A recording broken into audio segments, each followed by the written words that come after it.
Դժվարանում է մեզ ամեն ինչը հաղթանակ համարել, բայց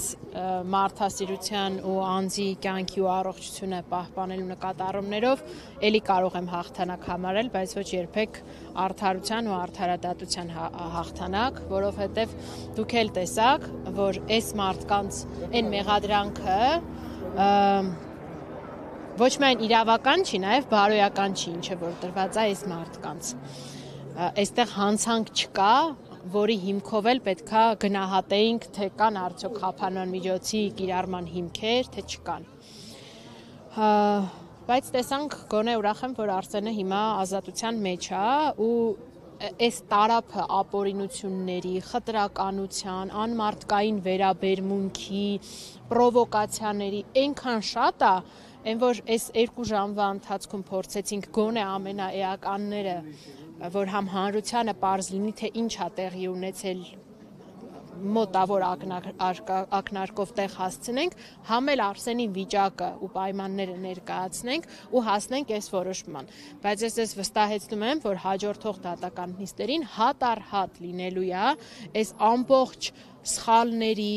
աճպարարությունների, քրեադատավարական բյուրոկրատիայի մեջ ամեն ինչի գնահատականը դատական նիստերի ժամանակ տրվելու է։ Սողոյան, մենք ինչպես հասկացանք, խնդիր է եղել նաև դատաբժշկական փորձառությունների հետ կապված, մինչև հիմա չի իրականացվել։ Ոչ, ես ձեզ ներկայացրեցի ինչպես են այդ բյուրոկրատիան կազմակերպել, այսինքն քննչականը դատախազության վերահսկողության ներքո այնպես է բանարել, շատ լավ իմանալով հենց այդ պահին, էլի, դա նույնիսկ միաժամանակ է տեղի ունեցել։ Եղել են դատաբժշկականի բժիշկները, որոնք ասել են հենց քննիչին,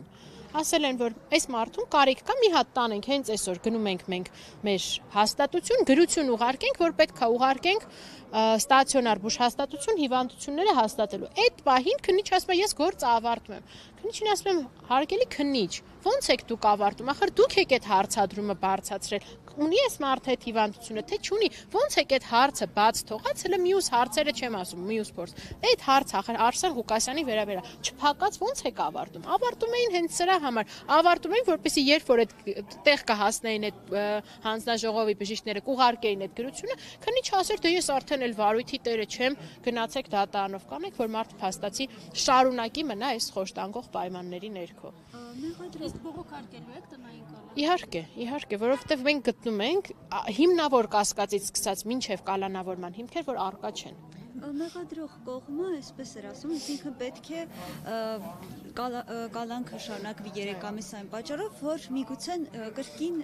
պարոն Ղուկասյանը հանցագործություն իրականացնի։ Այդ մասով ինչ որ բան կա։ Եկեք հանցագործությունը վերաձևակերպենք խաղաղ ակցիա ու ասենք, որ այլևս մեր իրավապահ համակարգի դիրքորոշումն է, որ